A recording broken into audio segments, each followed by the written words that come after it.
Did you just take a knee for the anthem here before the podcast? I was warming up. You were stretching. You were stretching. Hey, everybody. Welcome to the MMA podcast. I'm Karyn Bryant. What's up, guys? Alan Jovan here. If you did take a knee, I'd be okay with that. Okay. I'm allowing you to express your personal opinions and things like that. I was just going to join in a lot of arms. Yes, exactly. Unity. In between one. How'd the Saints do this weekend?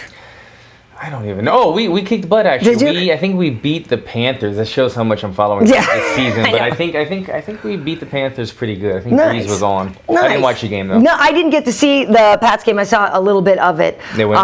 It's Tom Brady. Yeah, okay. I know. But it's interesting. Kidding aside, a lot of people right now are boycotting football, and then Trump even wants people to boycott NFL. I don't know. I'm not boycotting. I just don't get to watch a lot of my Pats games out here because of the. Same with me. Yeah, unfortunate. So big weekend in combat sports. We had UFC Japan. We had Bellator 183. And so we're going to get to a couple of those things. ADCC, exactly, kickboxing, all that.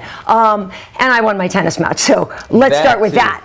But you know what? They were bad, and it was so bad. What, your opponents were bad? Yeah, and so the thing is like, that whole iron sharpens iron thing. Well, guess what? What's the opposite of iron sharpens iron? Like you just don't get better when you play down. Yeah, somebody's not good. Yeah. So then we weren't playing that well, and then I started to get mad because I'm like, I'm way better than this, and you're sucking the life out of me, and now I'm playing like crap because it was doubles. It was doubles, and I'm saying like the other team.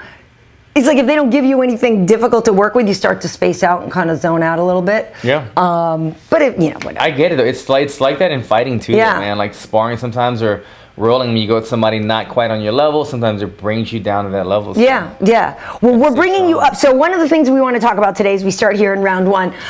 If you guys saw it, this guy over here made his debut at the UFC on Fox desk, and I got to say, I'm biased. But actually, I would be honest with you. If I thought there were things that you could have worked on, I would be honest with you. But I thought you killed it. No notes? You don't have any notes? I might have one or two or whatever. Okay. But you did such a good job. And the fact that you were in the middle, and Michael, and you didn't get swallowed up, nor did you get in an actual fist fight, because that's almost happened before. I thought you just did great, but I'm curious what it was like from your side of it, because it was your first time. Yeah, it was a lot. I was just telling Karyn that I didn't do anything over the weekend after the it was so much. I mean, we're there for 2 days. The weigh-in show, the fight show. You don't get out of there. 10 to 11 o'clock is the post-fight show, plus some extra stuff. You're getting home after midnight, and then you're wired from all that stuff. Yeah, because they keep asking you every 20 minutes, Alan, do you need a coffee? Do you need a Red Bull? Do you need a coffee? And we're like, yes. We're drinking the coffee, the Monsters, the Red Bulls, and we're wired because you want to be on. You're kind of at a desk for almost like 8 hours. So I got home that night, Friday night, and I couldn't sleep, and I wanted to go back and watch some of it to take some notes. But it was a great experience. But all through the weekend, I had to recover from it. I don't know if I was a little bit sick or this or that. Right. It was a lot to take in because I wanted to be on point. My first time sitting at the desk. But it was fun. Like you said, I felt like I got thrown to the sharks. You did. I said at one point, I leaned over to DC. I'm like, we put him in a Sharknado. I was like, are you serious? I did and they said that to me before you even got there. They were like, well, big personalities. Like I hope Alan can handle it. Not only just Mike and DC, but I'm not gonna just sit there and I'm gonna hold my own in there too. You got to think about it. Okay, for me, this is I'm getting a guest appearance. So in my head, it's kind of like, okay, well, I'm somewhat auditioning. This is my first time on the show. Them to like me, so I want to give them the A side of Alan. These two guys, Bisbing and DC. They've done this for years. Right. This is just a yawning performance for them. They can do it. If they want to just laugh around and have fun with me, they can do it because they're the professionals. They know what to expect. They know what cameras to look at while I'm learning. Plus, they're the champions of the world. They're the champs, so they have that swagger. They've got the confidence, and they're in bigger weight classes. If it's Demetrius Johnson talking trash to me, I could be like, dude, I'm bigger than you. You know what I mean? But DC's like, what are you gonna do? What are you gonna do? Know what I mean? So with all that going on and their strong personalities, and the whole night they were just jabbing at each other. Everybody at some point, besides me and you, probably went after one another. Exactly. the whole thing. I mean, that's what is fun about it. Is it's more fun when we don't agree on stuff. It's more fun, you know, and all that kind of thing. Right. So unfortunately, when it came to the picks, there was only a couple of times you guys disagreed because some of the, you know, a lot of the people on the card seemed like pretty obvious favorites and stuff like that. So this card wasn't going to get as much of that back and forth on the picks. But I thought my favorite thing was when you guys were explaining the Von Flue, and then you were hilarious because you're like really trying to explain how it happens and what happens, and Michael and DC are just like, only chumps get caught with that thing. Like basically they were saying like, you really have to, you're like bad if you even get caught in this. Then Yushin Okami, who we know is not bad, gets caught in it, and you're like, I think you guys owe me an apology. 100%. I couldn't believe how they were throwing it away so easily. The Von Flue is a choke that you don't want to put yourself in from the beginning. That's what they meant by amateurish. But once you get locked into it, it's not easy to get out. DC just kept saying, freak out. Yeah, he did. He's like, bridge, do this, do that, freak out. And Bisping was just throwing it away altogether. But I don't know. I feel like I'm a little bit more. And look, my jiu-jitsu, I'm not known as a jiu-jitsu guy, but I've been a brown belt for years now. And it was one of the early things that I started in. But my jiu-jitsu knowledge and the subtleties of it might be a little bit more than theirs. I'm not down talking them. I think DC is a brown belt in jiu-jitsu. And I don't know what Bisping is. But both guys are very capable in the ground, for sure. But I don't think they've been put in that position before or played with that position on the offensive side. So they were kind of like, that's stupid. Why would you ever do that? Well, yeah, and when I think part of it too is with DC being such a great wrestler, he probably figures he would never get caught in that. Exactly. But no, I thought you did a good job, and I thought it was really fun. It was fun having you there, and I think too part of it was like Michael was probably picking on you even more than he would because he knows that we do the podcast together. So now he feels like, okay, you know, you've got your buddy there on the set already, so I feel like he was probably like, you know, trying to poke you a little bit just to see what would happen. But that's the best thing is when they poked you, you didn't back down. You know what I mean? So, so I think, and hopefully you guys thought, I mean, I thought you did a great job, and you know, my producers, everybody seemed quite pleased with you. So hopefully, you'll be coming back. But they were all just like, yo, KB, you were right. And I was like, oh, so, you know, yeah, I was. I'm they were glad I delivered. Yeah, well, because I'm not going to lie. Like, if he had sucked, I would have been like, oh, no. I didn't really refer him, but. No, but I would have, listen. I get it. It's hard. When you vouch for somebody, you want them to do good, Right. Well, and the thing about it is, too, is I wouldn't have really, it's a hard job. So even if you had not done great, it would have been fine because most people don't do great. I think you had the best debut we've ever had there. Boom, you heard it here first, guys. Not for nothing. Not for nothing. All right. I'll take it. So we're in round 2 now. So let's talk about the actual fight. So yes, Yushin Okami. We you know, short notice, all that yada yada yada. We knew he was probably going to try to grapple. I didn't know he would shoot immediately. Right away. So I was disappointed in that fight. I did think OSP was going to win, but I thought we would see a fight, and we didn't. There were no significant strikes landed. Agreed. No punches thrown. Like nothing didn't. Just like you said, I thought the rhythm of the fight would have been more like they fill each other out. OSP throws a couple shots. He defends a couple takedowns. It makes it to the second round. Yushin Okami starting to get tired. He can't take down the bigger man. Not able to stay on top of him. If he does take him down, eventually OSP sets up the big strike, puts him away. Right. No, right away he shoots. He gets sprawled on. OSP gets into a dominant position. He baits him with his head. Yushin takes the bait, puts his arm around his head, and immediately, as soon as he felt the arm go around his head, OSP, he locked in the Von Flue choke. Right. Once you're locked in it, you can't get your hand out because he has a gable grip. And from there, he just had, all he had to do was pretty much get into half guard. I think when he locked it in, he might have still been in like a full guard, a half guard. He kind of finished it either in side control or like a quarter guard. Yeah. But either way, he just wanted to get a little bit better positioning. He was able to put it away. We're literally at the desk watching like, this. No, he's baiting you. Don't do it. Oh my God, he's gonna finish it. And because at first Yushin actually had he was kind of jeopardizing his base a little bit. Right, because at first, so he actually had an underhook at first, right? Yes. Then took it out to try to grab the head, and then that's when he made the fatal error, right? Because as soon as when you were saying he's baiting him, basically that's what we were trying to explain before is that like if you're on your back, you should never be trying to grab a guy's neck, right? Because basically, your odds, there's nothing there for you to do. Right. So what should Yushin have done in that position then? Just besides not letting go to grab OSP's head. He was doing well with jeopardizing the base. I said it on the show. If you saw it, I said something about an electric chair. If you're in 10th Planet, you know what that is. You did say that. What is that? So electric chair is basically, like you said, if I have an underhook and then I could grab the far leg, in this case it was OSP's left side leg was kind of extended. That's what he was kind of keeping his base with, his left leg. Exactly. If you're able to kind of grab that leg, and then I have my legs wrapped around your other leg, I basically just jeopardize your base and I flip you over, or I kind of make you do a split. I'm just making you do a really uncomfortable split, so you're jeopardizing your base because I have control of both your legs. And he was playing with that. He kind of had an underhook. Why is it called an electric chair? Eddie Bravo was smoking a lot of weed one night and decided to call it electric Only chair. one night? I don't know why. I don't know the backstory. All right, yeah, because I'm just like, I've never heard that one. Like, a lot of the stuff seems more obvious, like seatbelt and stuff like that, but I'm like, electric chair? I don't understand why. An electric chair sweep, and there's a submission there as well. Right. But I don't know why. I don't know why he called it that. But he was playing with that off-balancing the base and looked like he might go for an electric chair. And then I think OSP kind of postured to defend it, and from there, OSP did, like you said, he put his head down on the mat, like thinking, take my neck, take my neck. He's not going to do it, and he did it, and he finished it and got his third. It's just crazy, though. You know when you fight somebody and they throw a big overhand punch right away, you're like, well, obviously he's got a big overhand punch. We're gonna avoid that. But let's get into the subtleties that the guy does, because everybody sees the overhand punch. But is he coming with it off of a feint? Is he setting it up with a low kick? It's the subtleties that the high-level martial artists are looking for when we study fight footage.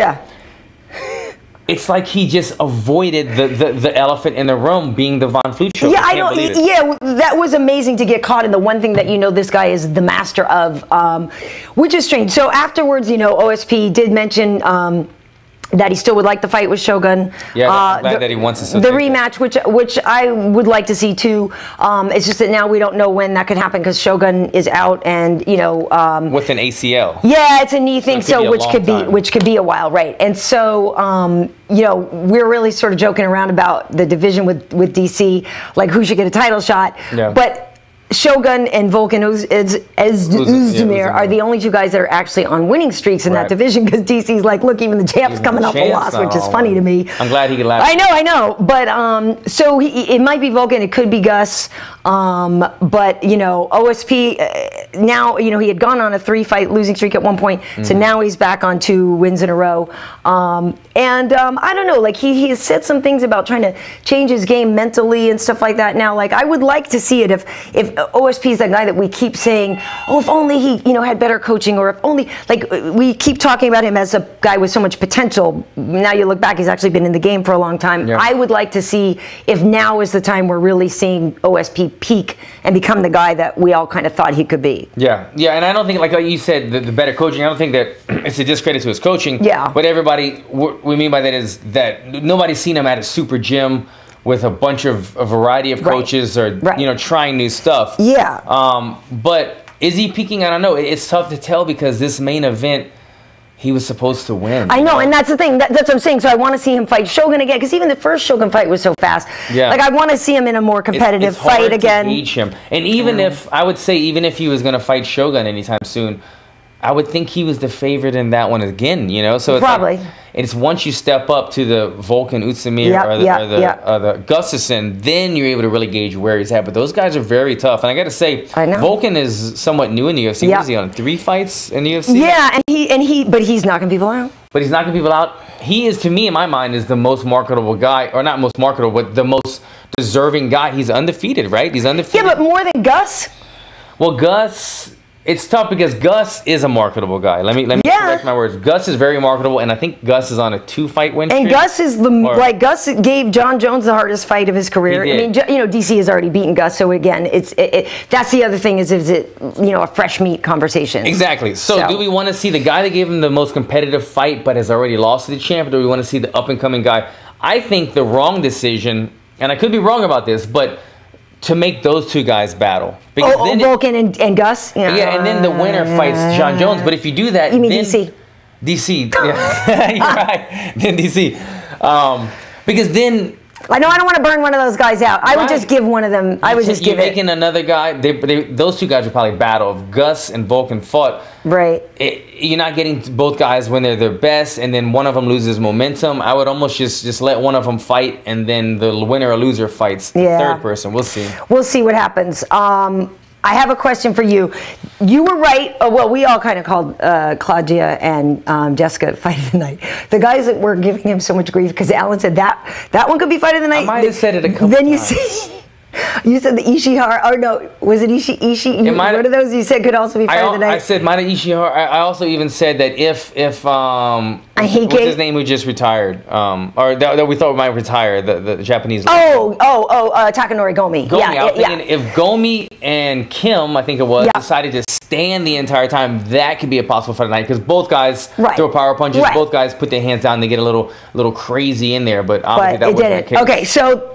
The women's fight, well, there were two women's fights, but Claudia and Jessica delivered. Like, it was big time. Awesome, just like we thought it would be. But everybody at the desk, all three of you guys had thought that Claudia was going to win. Yes. But we were saying that, you know, if Jessica did it, she could have done it by a knockout or something because we talk about her being so much more powerful. And I kind of liken her to the female John Lineker.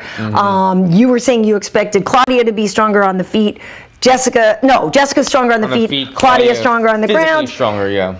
And then that didn't even happen. Like the first part of the first round was Claudia's, and then Jessica just took over. It was vice versa.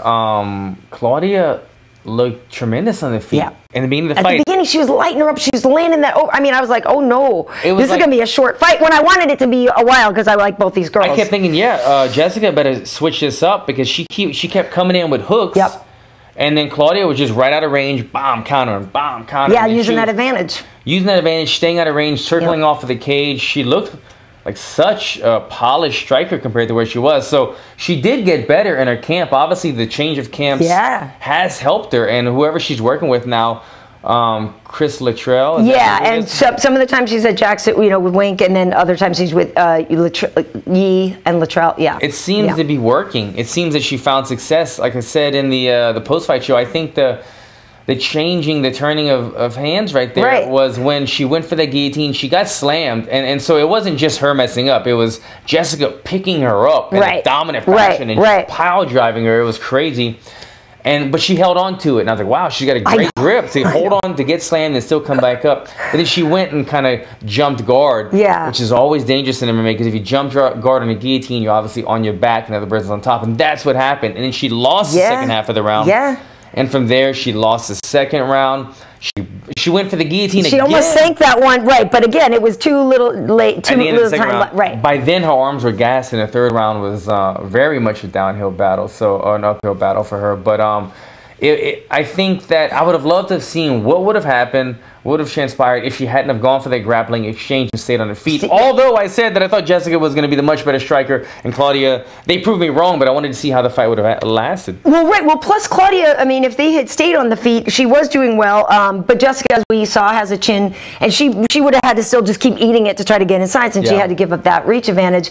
But I was just impressed. Like, you know, they're both so good, and they are almost mirror images of each other when you look at them. But even I was surprised at how strong Jessica was. Like, and that's one thing that we were talking about, like that Claudia may have been surprised. No, I don't think I can take a call right now.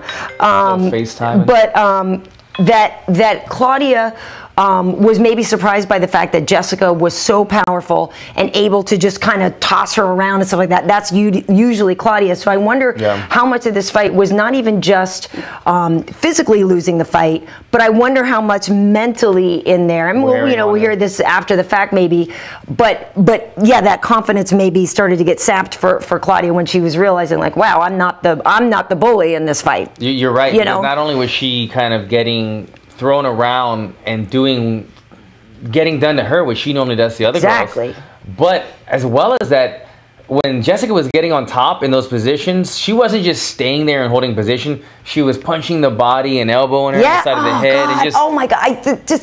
Thank God Claudia is so tough in the middle, but good God, there were so many shots. I was like, oh my God, just Claudia's got a strong core, obviously. But she's going to be so banged up the next day. Jessica just was relentless. She kept, those are the worst too, when somebody has you in half guard or side control And when you're in that position, normally you're kind of flat on your back. So it lets you, you're not in a crunch position where you're contracting your abs. You're flat on your back, so your abs are usually kind of exposed. And when somebody's punching you right there, it takes a lot of the wind out of you. And I think it said on the fight metrics or whatever, she landed 50 body punches in that fight. And probably 49 of those were from that position where you feel them the most. You don't have that much power because you're on the ground. But somebody's, when they're not flexing, they feel it. And that probably just wore her down, And look, so brutal. At first, the beginning of the fight, Jessica was bleeding a lot. We can get into that as well. Jessica was bleeding a lot. Some of it was going into Claudia's mouth and eyes. But by the second half of the fight, it was Claudia, who that little cut right here just would not stop bleeding. And I think that might have affected her as well. I think so too. And I do think, and that is one of the things we were debating on the show, was that I was telling Michael that I thought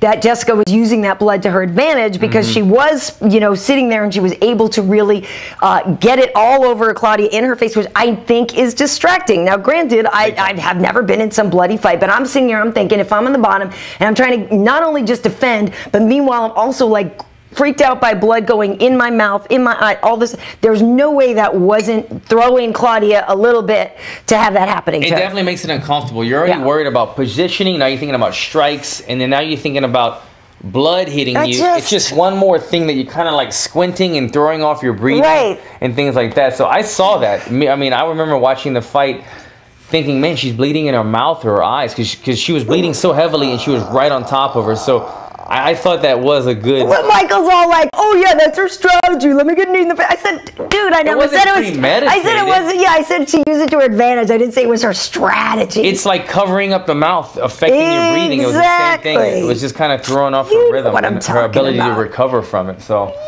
but yeah, that was a bloody fight. It was a great fight. It was.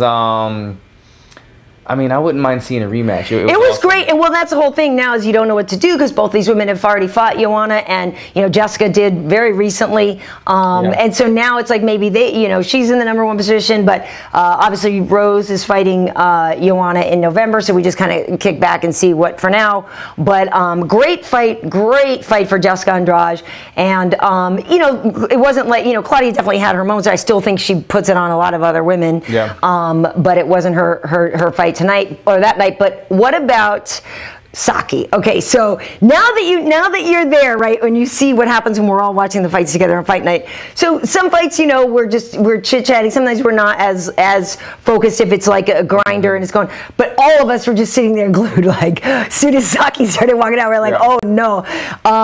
That fight was crazy. And I think they gave him the perfect guy in H.E.A.T de Silva, a guy that was like willing to just stand there and take it. He gave a few good ones as well.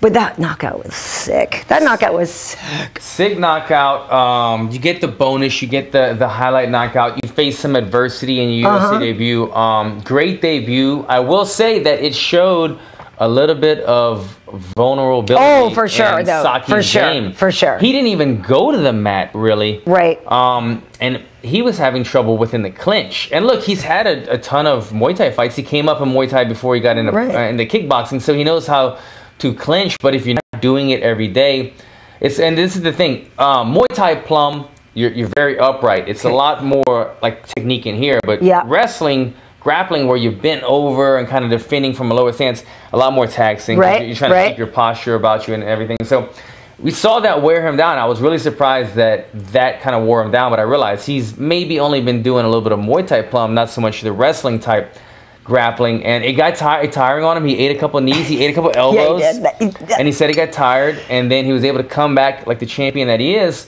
But who does he face next? Is the next guy going to say, well, I'm going to plum and grapple and take him down, and you know, who would the UFC feed him or give him next? Well, and that was the thing, because he shouldn't be and granted, I know we talk about adrenaline dump for a UFC debut and stuff like that. No, so no matter what experience he brought there, obviously, which is a ton of it, it is different. And yeah, maybe he is, you know, more mentally nervous for this because it's a different kind of a fight. And he only had that one, you know, MMA fight. And he hasn't fought in 3 years. Exactly. So I was a little surprised that he did seem to get so tired in the first round. And you know, then I was thinking, okay, well, he's used to shorter rounds in kickboxing than he is, you know, in MMA. But again, you know, he's been out of that for a while too. So obviously I feel like, oh, they were conditioning him with 5-minute rounds.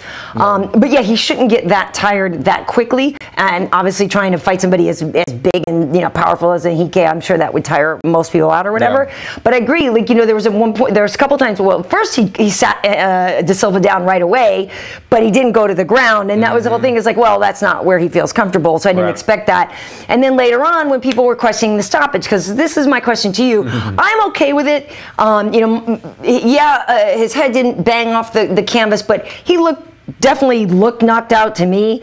But I also didn't think that Saki would have necessarily dived in there to finish him with ground and pound anyway. I don't know, but I'm okay with that stoppage. I'm okay with it too. I was one of the guys, I think I was defending Bisping on the show, saying that you kind of played both sides a little bit. I did. Bisping said it was an early stoppage. DC said he knocked his freaking head off. I was in the middle. It was a good stoppage, but if he did not stop it, I totally could have seen it, because I agree.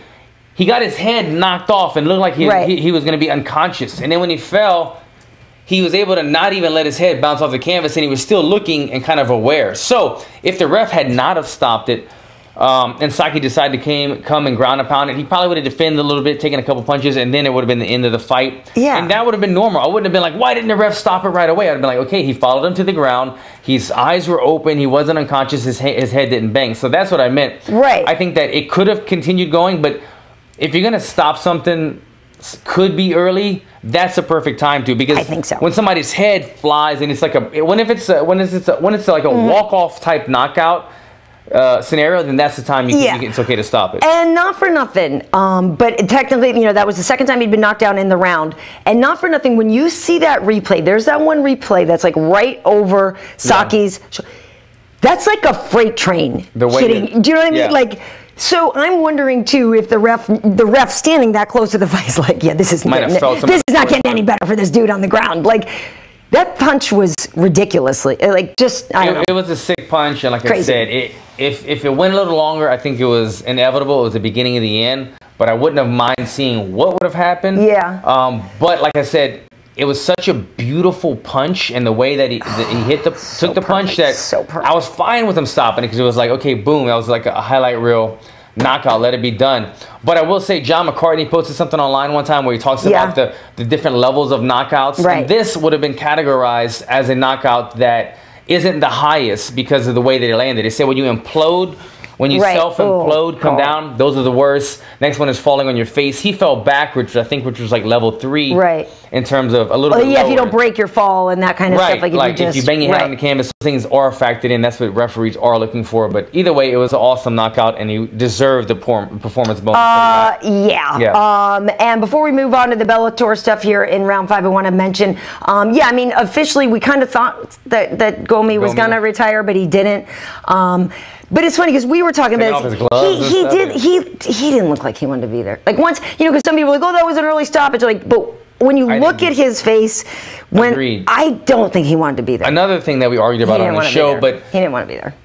He got hit and he went down, and it's one thing to not know where you're at, but it's another thing to, like, if somebody's punching me here and I'm kind of like putting my guard up, looking away, like damn it, damn it. That's body language telling the referee, you know, if I'm looking at the guy or I'm lost, but I'm trying to scramble to my feet, then the referee knows, okay, he's working. But Gomi looked kind of aware of what was happening, but he wasn't working to improve. He was kind of thinking, shit, I want to be out of here. Help me find a way out, and the ref let him out. That's how I felt about it too. So it's a bummer, but that's 5 finishes in the first round in his last 5 fights. 5 losses. 4 of them were all finished.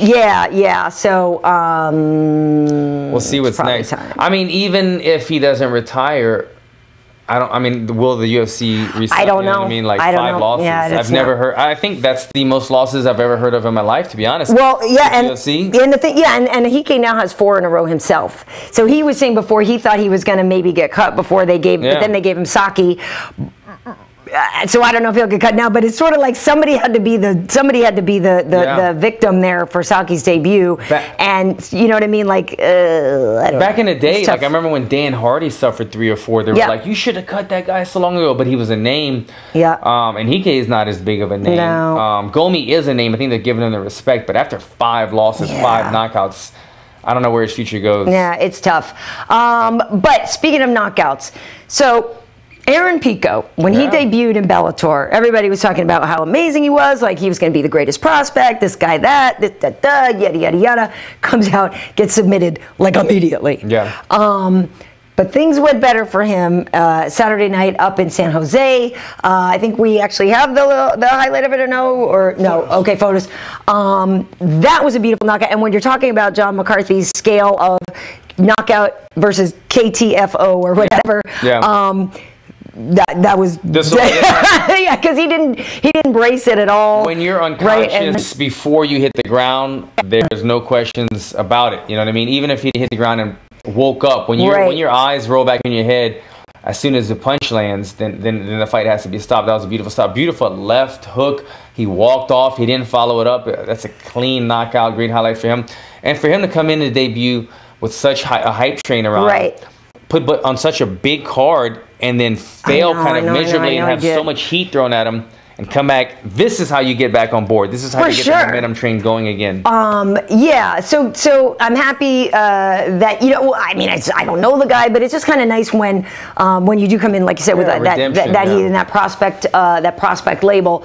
I'm curious. Another great knockout. Lorenz Larkin got knocked out by Paul Daley, and I have to say, like, I've always liked Paul Daley as a fighter. I know attitude-wise, some people, you know, kind of don't love him or whatever. Yeah. But I remember, you know, covering him in Strikeforce, and he was always entertaining, and, you know, just even if he is sometimes the bad guy, like he was interesting. His fights were always entertaining, so I like watching him fight.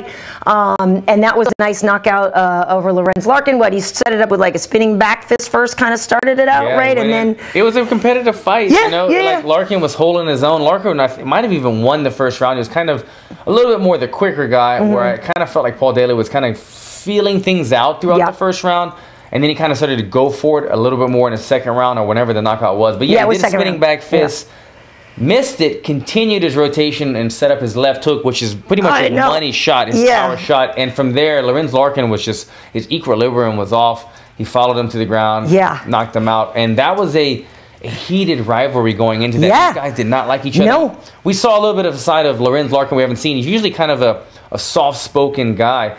And at the weigh-ins, he shoved. He shoved them. Lorenz Larkin wasn't having any of it. These guys both wanted to knock each other out, but he lost that battle. I know he did lose that one, but that was entertaining. And I know, speaking of losses too, for Benson Henderson, losing a split decision. And it's tough for him because he's a guy that has lost so many fights so closely. And my question to you is, you know, if that happens to you over and over, I know Masvidal had said, you know, something similar to happen to him, so he was going to specifically try to change his style or try to do things that were more decisive. Like, if that were you, if you know, came out on the wrong end of split decisions, you know, repeatedly and stuff, well, what would you say to yourself? Can you really change who you are as a fighter style? What would you say to that? You can, if you want to lower your percentages. I'm going to do something completely out of my realm.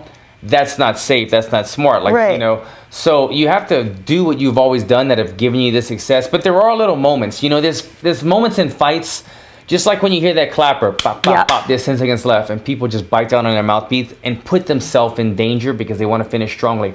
It's tough to, in the middle of the fights or at different times, even at that 10-second clapper, to go for that sometimes because you're establishing movement. He hears it as well. If I turn up the juice, he's going to turn up the juice. Somebody's going to get put in more danger than normal. So that's the subtlety that he might have to change. Sometimes maybe he stays in the comfort zone a little bit too long.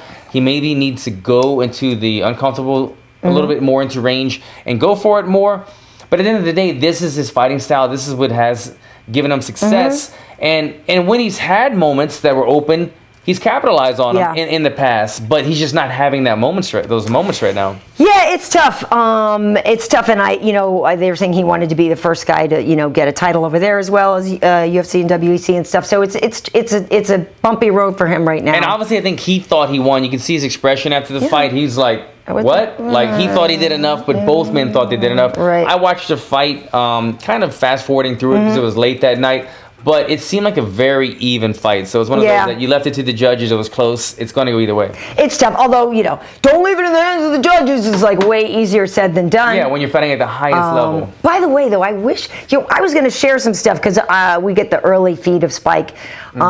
But I guess they still tape delay some of that, right? And so some people, kickboxing? Yeah, and well, yeah, and like so even just Bellator. No, you can. I mean, but some of the stuff I was going to write, but then they put stuff out, and they have to say like spoiler alert. You can't have sports on delay. It ruins it. I hate that. Like I know Joe Schilling fought. Looked like he won. All I know. I hope Joe won. I mean, dude, based on his Instagram, that dude is like, he's such a badass, and like that dude does nothing but train. Yeah. I mean, and he, you know, like smoke a little bit. I mean, he's training smoke. That's recovery, though, Alan. Recovery, I thought that was recovery. Train and recovery. Train recovery. It looked like I saw Instagram of Joe's opponent in a wheelchair, possibly. Oh Jesus! Are you serious? Are you serious? I don't know if it was I don't know if it was leg kicks or he just hurt him or it was like protocol. But I thought I saw something about his. Oh my God! His opponent in a wheelchair. So I'm assuming he won. And then who else? Kevin Ross, I believe, from CSA Gym. I think he won the Bellator belt or the kickboxing. Oh, nice. And then you also said. Well, Malapet was on it. Our good buddy Malapet, and we found that he won. Good old Malapet. Nice Malapet. Malapet. The funniest thing about Malapet, we've known him a long time. My funniest thing whenever he fights is what they decide to make his record that week. Right. Because he has like 142 exactly like it's like or it's maybe 217 wins and 40 losses. 7 years old or probably younger. Doing it his whole life. So pretty amazing. So the other thing that was amazing this weekend, ADCC. Okay, so Abu Dhabi. There's this guy named Cobrinha. He's amazing. Okay, so for those who don't know, he's jiu-jitsu, just a brilliant man. You've been training with him now some. Wade used to train with him, and he won the Super Grand Slam. So he won the 4 majors. I thought it was a dessert at first. Super Grand at Denny's or whatever. Because I'm all about Denny's. Although pancakes would taste really good right now. Oh my God! What was the one with the little happy face and stuff? He's a nice guy. The Mickey Mouse Grand Slam. That sounds really good. But he pulled it off because he won gold in all of the majors in 1 year, and he's actually done it before. Which is crazy. 37 yes, he's 37. We know how much discipline he has to put into train and to stay because they weigh you all the time there. And so there's actually an MMA help video out with his last strength and conditioning session before he went. I tweeted it the other day or shared it on Instagram. But the guy's a machine, and the fact that he's able to do this, it's spectacular. The kicker is nobody scored a point on him. The entire ADCC weekend, which is like 3 days of competing. 2 or 3 points. Days. And he had to maintain weight the entire time. And he had to maintain weight. No points scored. I can't even. It's great. If you follow grappling very heavily, you know how prestigious this amount of winning percentages. If you don't follow grappling, it's pretty much the most prestigious. ADCC is the creme de la creme of the grappling because it's not there's less. I don't say there's less rules, but in ADCC you can't just be a butt scooter. You have to have wrestling. You can't be a butt scooter because there is wrestling, takedowns, and there's even slams. So you can get slammed, you will get tossed on your head. You have to be very, very well rounded in grappling, not just somebody who's tricky from the guard. You have to be top game, bottom game, wrestling, takedown defense, everything. And what he's done, winning all these prestigious events throughout the year, he's defended his ADCC title numerous times. It pretty much mind-boggling. Without being a grappling, I don't study grappling that much, but it kind of cements in my mind. It cements his legacy. It's kind of on paper, resume-wise, one of the best grapplers to ever live. For sure. We're talking about jiu-jitsu. For sure. Afterwards, he gave a lot of credit to Kenny. I loved that interview. You can see Kenny kind of had the stash was looking a little bit stronger than the goatee in that one. Kenny, I don't know if he was changing it up, but Kenny's sitting there. I can see him waiting to talk. What's he going to talk about? We might have, by the way, we probably have a Kenny. Oh, Johnson, Kenny might start to. Kenny Johnson segment coming up soon, guys. We'll share it. It's going to be, what's it called? Kenny. Well, it's not Kenny's cut. It should be Kenny's cutting in. Did you guys remember? Did you used to watch South Park? No. It's Danny McBride's show. The one before Vice Principals. The other one where he was Eastbound and Down. Eastbound and Down. When he got the job on the sports station and he was like, Kenny's cutting in, and he would just like interview, and he would just like break in and ruin everybody else's segments. So it might have to be Kenny's cutting in, but I think we were calling it like Bolt of or keeping it real with Kenny Johnson, or Bolt of what? Bolt of light. Bolt. I don't know. Something. Bolt wrestling. Bolt of truth. Anyway, Kenny. Either way, we'll figure Kenny, out a name. if you ever met him, he's a guy that he has little rants. So he's gonna maybe have some rants coming up on the show. But in that interview, check out that interview. It was cool. Cobrinha gave Kenny a bunch of credit for the wrestling. People were saying that was one of the keys. I didn't watch any of the matches, so if I'm wrong, forgive me. But one of the keys to Cobrinha's matches, nobody scored a point on him because he was taking everybody down, and then from there he's in dominant position, and of course he's going to succeed. So he's a guy that came to Black House for months and months and trained with us every single day, and it got him the goal, and I applaud you, Cobrinha. So cool. Yeah. I spoke to Cobrinha this morning. He just landed in Greece. Oh, gee, how lovely. Oh, geez, lovely. Seminar. Nice. And then he promised us an interview when he gets back. All right, cool. Awesome. Greece is lovely too. Have you been to Greece? I feel like it's right around Italy, right? Because I did fly to Italy one time and did some stuff, and we were kind of hopping around. I can't even remember if we stopped for the day or not. Yeah, it's nice. I don't know if it's nice. Yeah. But yeah, so that was quite the weekend in mixed martial arts. Was there any other combat sport? There was no boxing. Right? No, there was some boxing, I think, on shows, or was that a replay? I didn't get to watch it. But you're right. You start. That's one thing. Like from if you work a fight day with us, you do get a little bit fried. Like the next day, that you're like, okay, I need to just do something else with my brain, and like So that's why I wasn't like tweeting on everything on those Bellator fights, because sometimes I have a family. I like to get off the phone. I can't think of his name, but there's like a Russian heavyweight boxer or a light heavyweight boxer. Taylor Ramsdale, my strength and conditioning coach, he's working with him. He's a hard-hitting knockout guy. They were in, I think, somewhere in Russia or something, but his guy lost. But that's the boxing fight I'm thinking of. There was a big international boxing fight, but nothing big here in the States. No, I don't think so. Do we have any? We've got some regulars that you can just give them a little shout out. They're always on. Joseph Boza. What's up? What's up, man? What's up, Dean D? Dean D. How's it going? Mastermind MMA Media. What's up, Mastermind? Yep, and it's Philippi 32. He's always on. He always supports us. Yes. No, thanks for the love. We've been getting a lot of good feedback lately, and especially on the UFC post-fight show and stuff. Somebody said, what would somebody say? Man, you guys should do a podcast together. Oh, yeah. Somebody goes, yeah, you should do a podcast with one of these guys. And I didn't know if they were trolling. I didn't know. Yeah, and I think I probably used my famous Did you send them a link? I did. Okay. I sent them a link the next day. I said, great idea. Here's a link to the last 35 I've done with Alan Jobes, because we break them down by seasons and stuff by the year. So if you guys are watching this one, this is season 3 of our podcast. That I've been on? Well, yeah, this is the second season with you. Second season, but so if you go to the Karyn Bryant channel on YouTube, you'll see the playlist. Yeah. And I think, unfortunately, the newest ones are at the bottom, the way the playlist adds it. So yeah, it's a new YouTube feature. Yeah, they're making it a show, so we start appearing on more syndicated stuff. Right. So, so look from there. There's a ton of them. But I was like, is this dude trolling right now, or does he really not know? And then the other thing is I was like, if you really don't know, dude, how come you don't know? But here's a link. There you go. Now he knows. Tell your friends, yo.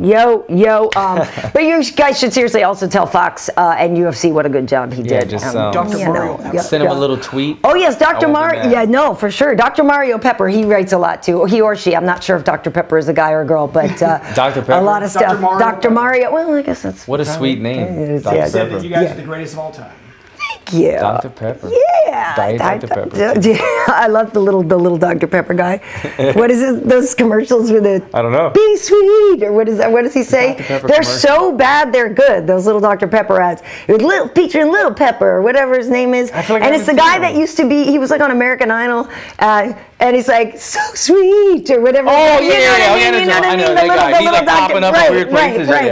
And every time is he American Idol guy? I think he is a former. Isn't Justin Guarini? That's it. I think he was on. Yeah, it's the sweet one. Right, exactly. He's all flamboyant and shit. Exactly. Yeah, that guy's and that guy, those commercials, they're like so bad, they're good. They make me laugh because I'm like, oh my God, this is so silly. Yeah, all right, so we have any questions? We do. Let's see. Dean D asking, what would win? OSP's Von Flue choke or Oleski Olenex Ezekiel? Oh, the Von Flue. Because the Ezekiel, remember he got that mounted Ezekiel? And I forget, and even the dude was like, what happened? Like he didn't expect. Okay, that really shouldn't happen. Yeah, that shouldn't. He's very good at those, but those are less percentage because the Ezekiel choke, there are ways of, in DC's words, freak out. You can just kind of like jeopardize the guy on top's base where he would have to put an arm down. But once you get the Von Flue choke, and it's not like 100% guaranteed, but once you get the Von Flue choke, if you're in side control, I'm able to base with my elbows, apply the choke, and base with my legs. But if you're in the mounted position, Ezekiel, it's just not as strong of a grip. You're stronger here in the gable than you are with kind of like an Ezekiel type thing. So. Which is also why I know there's only been 5 Von Flues in the UFC and OSP has 3 of them, but there's been like, how many Ezekiels? Not that many, probably. Right. I mean, didn't do the math. I should look. No lapel, and you're just going in. I've never. When somebody shows me this is what he did, I'm like, oh, that's uncomfortable. But in a fight, I'm throwing the guy up in the air. You know, you can freak out a lot more on it. Yeah. We got another one. Okay. What do you guys think about BJ Penn versus Gomi? Oh no. Oh, this is now we're just getting into the UFC veterans. Sad. What was the league it's making me sad. What's the Brazilian? Oh yeah, Vandy. I mean, Vitor wanted the Legends League or something like the Legends category. We'd actually talked about that a long time ago with Vandy and stuff like that. But I mean, no, I don't want to see that. I don't want to see that. I like them both. Yeah. I mean, BJ could fight 55. Yeah, but like, no. What good can come of that? I don't like seeing guys. Yeah. I don't want to see that. I want to just see BJ like. Just do jiu-jitsu tournaments now or something like that. I don't want to see anything where he can get damaged. You know what I mean? I don't like seeing him get beat up. I don't like that. BJ do jiu-jitsu. BJ should just do jiu-jitsu. I don't know how his leg attack game has evolved over the years because now the competition's all about the leg locks. Right. When he was competing in jiu-jitsu, it was more about this standard jiu-jitsu. But I like to see him compete. Do you know what I mean? No more face punching, please. Do EBI. Yeah, there you go, BJ. Anything else? Yes, just someone Wade was is so asking. type. He says Wade is a fast typer, guys. I'm just answering. Someone was wondering. They still didn't know what happened to Pete. Unfortunately, I'm just telling them. Yeah, our friend Pete passed away. We're actually almost to the 1-year anniversary, which is very sad. 1st. Yeah. But we have a lot of great podcasts with him. The dude is so funny. So we were actually watching one the other day and just cracking up. So it's definitely worth checking out. He's a very funny guy. Yeah. I think you guys answered a lot of these questions. It's just, okay. Just see if I see anything else. Yeah. Dog is licking. No, don't move now, Wade. I know. As soon as it said something, he moves his feet, but he was getting in between the toes, Wade's feet. I've been moving nonstop. Yeah. Well, later this week, I have Tough Talk. I believe I don't think we have a UFC tonight this week. Who are you working with? It's always Bisping. Oh, he does. Yeah. Bisping does the season with me. And I'll tell you off the record who's coming by. Who will be the guest? Yes. I can't tell you. Well, I can tell you, but I can't tell them right now. Okay. But it's getting interesting. This week, I believe it's Maia and Sajara fighting, so it should be good. It should be good. Check it out. Yeah. And then, we don't have any fights this weekend either. Is there no UFC fights? No, there's not. So there's some coming up later on, but not this weekend. What do we have coming up? Let's think about it. On the 28th or whatever, I got. Isn't that? We've got the Detroit coming up pretty soon. Exactly. Well, that I'm really looking forward to, and I'm reaching out. I'm trying to get my Kukui interview. I know he's been up in Big Bear. Have you gone up to Big Bear with him? No, he asked me one time. I couldn't do it. His last fight or something, but yeah, it looks like he's up there at altitude getting ready. So. Oh, okay. Hard. All right. I guess that was the second one this month. I thought I had another fight coming. And then Machida's coming back pretty soon as well. I know. I can't wait. A Rio card or something, and he'll be fighting. Is he fighting Brunson? Derek Brunson, right? Yeah. So we'll catch up with Verdum also. Maybe when we go catch up with Cobrinha, we can try to just piggyback a day that Fabricio is there as well too. So Verdum's on the same card. Well, he's on the October. Yeah, he's on 216. I think. Who is he fighting? Do you remember? He's fighting the Black Beast. Oh, we're doing Black Beasts. Okay. Yeah. Okay. Yeah. H-Town's finest against Brazil. Yeah, yeah. So it'll be interesting, but some good stuff coming up. And you know, I'm supposed to have another match this weekend. Go out and wreck some biatches. But I have to say, I prefer playing singles, but doubles is fun because I like the people I'm playing with. So if we're good. I guess so. There was just one other fan asking for exercise ideas. He says he's disabled in his lower back. Looking for any advice of just stay in shape. If you have any advice with a lower disabled. back. So do you have? Are you? Well, I guess we're not having a chat right now. Right, but if you're wheelchair based but still mobile. He just had lower back. That he's I mean that's a tough one. Obviously, you probably have a professional physical therapist or somebody working with you. But I would tell you that just keeping some type of light weights where you can do some stuff with your hands. Doing anything in a swimming pool is always great. I don't know if you have access to something where you could like get the wheelchair in the pool and work around, or maybe float around with that. And then look, I've seen these videos of guys that go to gyms and they're in a wheelchair and they speak with the mid holder and say, look, I want to work. Yes, I've seen that for sure. Yeah, and like that would be a great. I don't know if you've done it before or not, and I don't know what your situation is completely. But if you are in a wheelchair and you have kind of had the itch to try out combat sports, I would say go to a gym and just say, look, I just want to get some work in, hit some mitts, hit the bag, and I'm sure somebody could work with you. Absolutely. And you'd probably love it. Absolutely. Also, I would suggest resistance bands. Yeah. Oh, because resistance bands, you know, you can do. You know, you could involve your full body. Even if you aren't using just your own weight, you hook it around something. You know what I mean? To do. And resistance bands are so great because they're really versatile. Yeah. I like. And even bands. Look, it sounds funny to say grappling if you're in a wheelchair, but look. My son, every time he sits behind me, he throws a rear naked choke on me every day, 10 times a day. And look, to polish up your rear naked chokes, you can arm drag somebody, they're in your lap, slap on the choke. Nice. A little self-defense one to have as well. That's good stuff. That's good stuff. You've heard it here. Yeah, absolutely. His name's Cody, and he says thank you. He's also from Louisiana. All right, Cody. That's what's up. That's what's up. All right, cool. I was about to start to get my toes licked, so I think it's time to wrap it up because I will start to crack up. Oh, yeah, I know. Wait, no, yeah, she looks like a baby seal now, don't you think? Because Wade gave her a bath the other day. No, that's how my dog is. She looks like a baby seal to me. She's not a baby seal. I see like a sea lion when I look at Buster. There she is. Look at this thing. Nice. Nice. So where can people find you on social media? Check me out, guys, at Alan Joban across the board. And on Twitter, yes. Look at all this fur now. I know. On Twitter, Karyn Bryant. On YouTube, Karyn Bryant. We also obviously have MMA Heat on there as well. On Instagram, I'm KB Heat. And I know last week I promised to troke us out, and I didn't get to do it with Evie, but we will be able to talk this week, and she'll hopefully be able to get some insight from Jessica after coming home and stuff like that. So good stuff. So thanks for checking everything out, you guys. Peace, guys. See you next time. The Black House. Nice, the Black House. Black House.